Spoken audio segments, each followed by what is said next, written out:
My grandfather had a little folding table set up in the back of his shed, nothing fancy, just an old door laid across two sawhorses, if I'm being honest.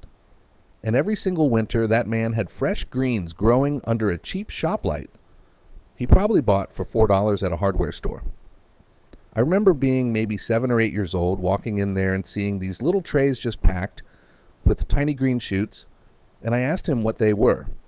He looked at me and said, "Mich, that right there is the best food you will ever eat, and it costs next to nothing to grow." He was talking about microgreens, and he was absolutely right. Now, I have been growing microgreens my whole life since that day, and I'm going to walk you through exactly how to do it at home with almost no equipment. I'm talking a couple of basic trays, some potting mix, seeds, and a light source. That is it.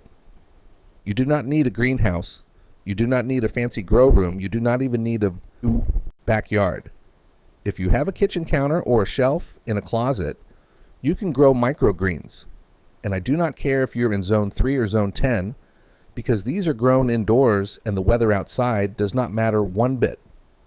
By the end of this video, you're going to know exactly how to pick your seeds, prep your trays, sow them right, get them through germination, and harvest a pile of the most nutritious greens you have ever tasted. And stick around for the bonus tip at the end, because I'm going to share the storage trick my grandfather taught me that keeps these greens fresh way longer than most folks think is possible. I grew up watching that man tend those little trays like they were the most important thing in his garden. And honestly, he might have been right about that.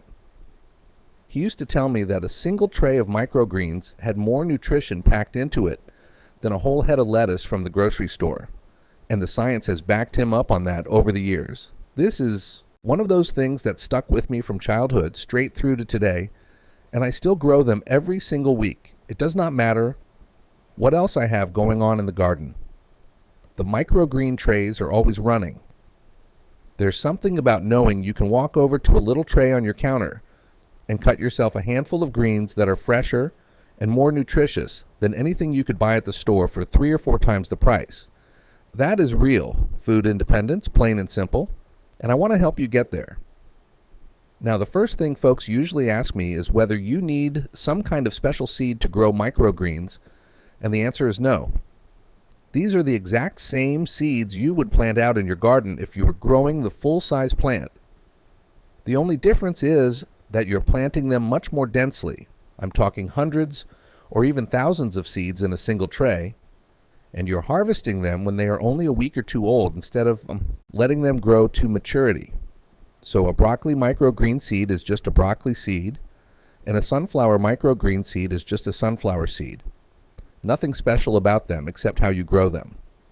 The one thing I will say is that you want to buy your seeds in bulk, because if you are buying little individual seed packets, you're going to spend a small fortune trying to fill even one tray.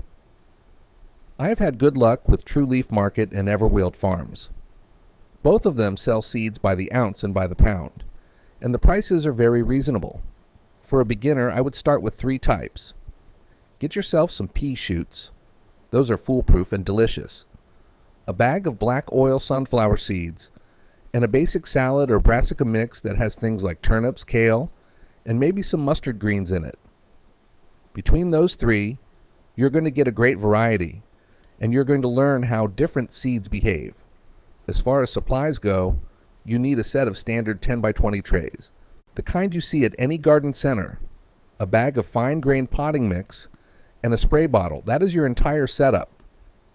I've seen people spend $50 or $60 on fancy microgreen kits, and I'm here to tell you that you do not need any of that.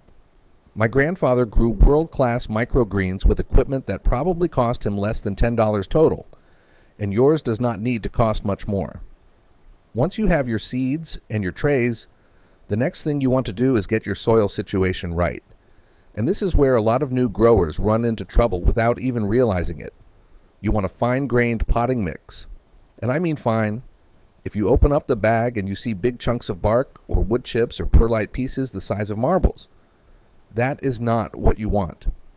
Those big particles make it hard for the tiny roots to grab hold, and you end up with uneven growth across the tray, where some spots are thick and healthy, and other spots are bare and sad, a standard. Seed starting mix works beautifully, and it is usually only a few dollars for a bag that will fill a dozen trays or more. Now here's the part that my grandfather was very particular about, and it took me years to understand why. You want to bottom water your tray before you add the soil.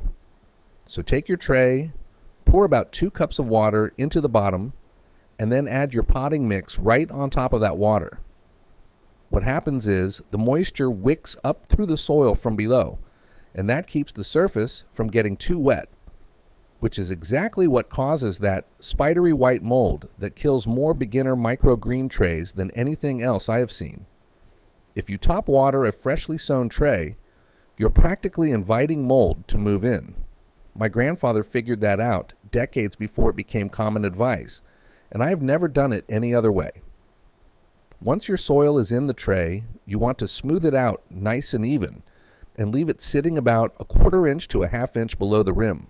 That little gap is going to save you a headache at harvest time, because when you come through with your scissors to cut those greens, you're not dragging your blade through the dirt or pulling up roots. You can even take another tray and give the surface a gentle press. Just a light tamp, nothing aggressive, to flatten it out and give those seeds a nice smooth bed to sit on. Now, sowing your seeds is where things get a little different, depending on what type you're growing, and this is something I wish somebody had explained to me clearly when I was starting out, because it would have saved me a few ruined trays. For your small seeds, and that includes your brassicas, like turnips, kale, and broccoli, plus your lettuce mixes and salad blends. All you need to do is scatter them evenly across the surface of your soil. I like to start in one corner and work my way across, just letting them fall from about 6 inches above the tray, and the goal is a nice even layer without any big clumps or bare patches. For a standard 10 by 20 tray, you're looking at roughly 1 to 2 ounces of small seed, depending on the variety. Once they are scattered, give them a light mist with your spray bottle, just enough to wet the surface. You're not trying to soak anything here, and that moisture is going to help those seeds stick to the soil and start the germination process. Now for your larger seeds like peas, sunflowers, and wheatgrass, you have got an extra step, and it is an important one. These bigger seeds have a harder outer shell, and if you just scatter them on dry soil, they are going to germinate unevenly. Some will pop in 3 days, and some will still be sitting there doing nothing after a week. What you want to do is soak them in a bowl of plain water before you sow them. Peas and sunflowers do well with about 4 to 8 hours of soaking, and wheatgrass likes a solid 8 to 12 hours. You will actually see them plump up as they absorb that water, and that is exactly what you want. You're giving them a head start so that when they hit the soil, they are ready to go. Just do not soak them too long, or they can start to rot, which is a lesson I learned the hard way with a bowl of sunflower seeds I forgot about overnight. Once they are soaked, drain them off and spread them across your tray the same way you would the small seeds. Just a nice even layer, and give them the same light mist. If you're getting something out of this, go ahead and hit that subscribe button. I put out new videos every week with honest, no-nonsense gardening advice you can actually use. It is free, and it means you will not miss the next one. All right, let us get back to it. Once all your trays are sown and misted, this next part is the one that requires the most patience, and I will be straight with you. It is also the part where most people mess things up by overthinking it. You need to cover your trays and leave them alone in the dark. I take a second tray and just flip it upside down right on top of the one I just sowed. And that does 2 things at once. It blocks out the light, which is what most seeds want during germination. They are used to being buried under soil, remember, and we just set them right on the surface. And it also puts a little bit of gentle downward pressure on those seeds, which helps them root in and get established. My grandfather used to set a brick on top of his trays too. Said it made the stems grow up stronger because they had to push through a little resistance. And I have to say, I think the old man was right about that. Now, you're going to leave those trays covered for anywhere from 3 to 5 days, depending on what you're growing. And you can peek every day or two just to make sure things are not too dry or too wet. When you lift that cover, you're going to see little yellow shoots starting to push up. And I do not want you to panic about that color. They are yellow because they have not seen light yet. There is no chlorophyll happening, No photosynthesis, nothing green going on.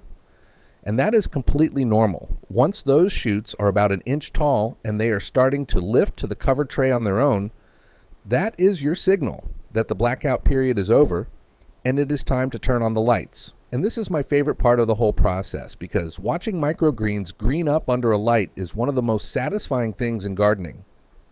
Those little yellow shoots turn deep green in about 24 hours, and it never gets old. Now, you do not need an expensive grow light to make this work. A basic LED shop light from the hardware store, the kind that runs maybe $15 to $20 a buying, will do the job beautifully. If you happen to have a T5 fluorescent fixture, that works fine too. And if you have a sunny south-facing window that gets good strong light for most of the day, you can grow microgreens right there on the windowsill. The key thing, and this is where I see folks go wrong, is getting that light as close to the tops of your trays as you can without actually burning the plants. If the light is too far away, those little seedlings are going to stretch and reach for it, and you end up with tall, spindly, weak stems instead of the short, bushy packed trays you're after. I keep my lights about 4 to 6 inches above the canopy, and I run them for 16 to 18 hours a day. You can get away with 12 hours on and 12 off, but more light means faster, healthier growth, and I've never seen microgreens complain about too much light the way some full-size plants will. If you have trays at different spots under your light, and you notice some of them leaning to one side, just rotate them every day or so to even things out. From here on out, you are in the home stretch, and it is really just about keeping those trays watered and watching for the right time to harvest.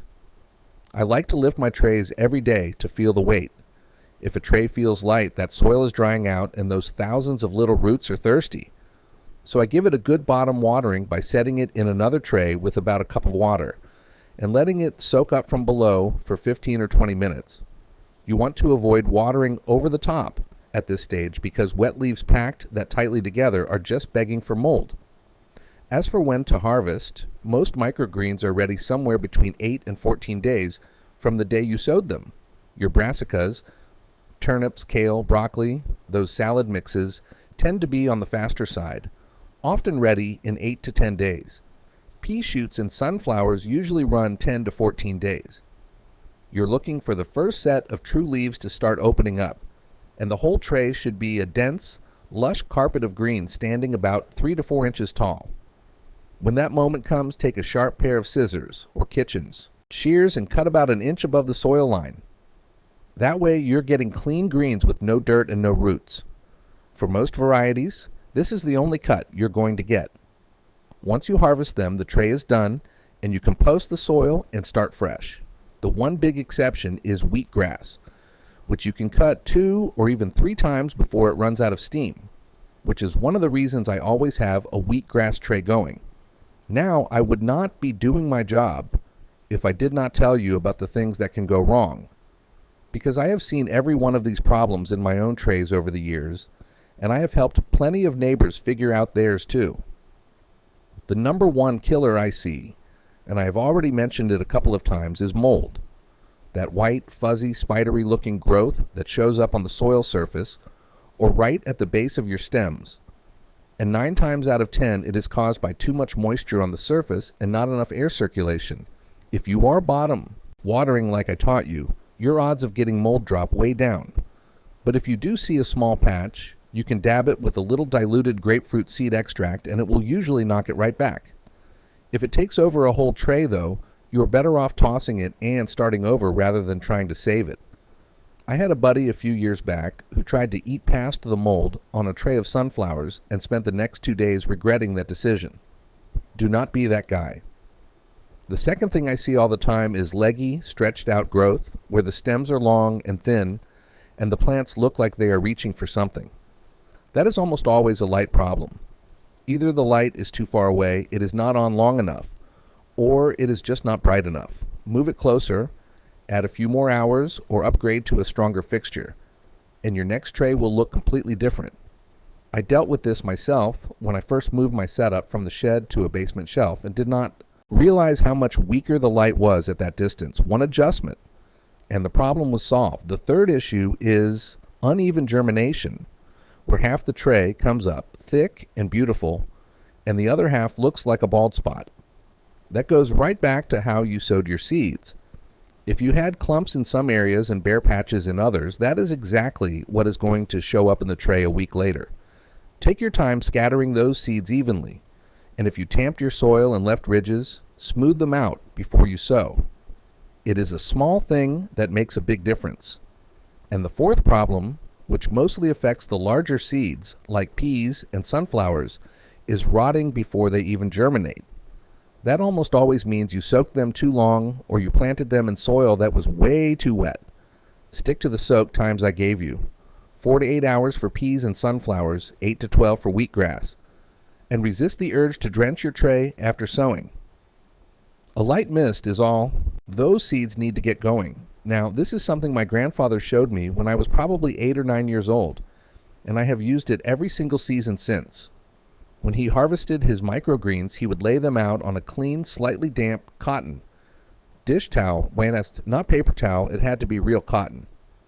And then he would roll that towel up loosely, almost like a burrito but not tight, and set it inside a container with a lid in the refrigerator. I watched him do it 100 times, and those greens would stay fresh and crisp for 5 to 7 days, sometimes even longer, while mine just tossed in a bag would get slimy after 2 or 3.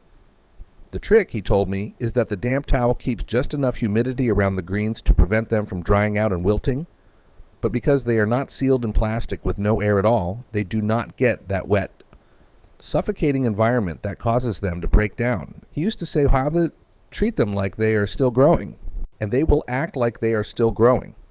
That little trick has saved me from wasting more greens than I can count, and I think it will do the same for you. And that is the honest truth about growing microgreens at home. No fancy equipment, no expensive kits, no gimmicks, just good seeds, a little soil, some light, and a few minutes of attention each day. If this helped you out, go ahead and subscribe. I put out new videos every week to help you grow better food with your own 2 hands. Take care, and I will catch you in the next one.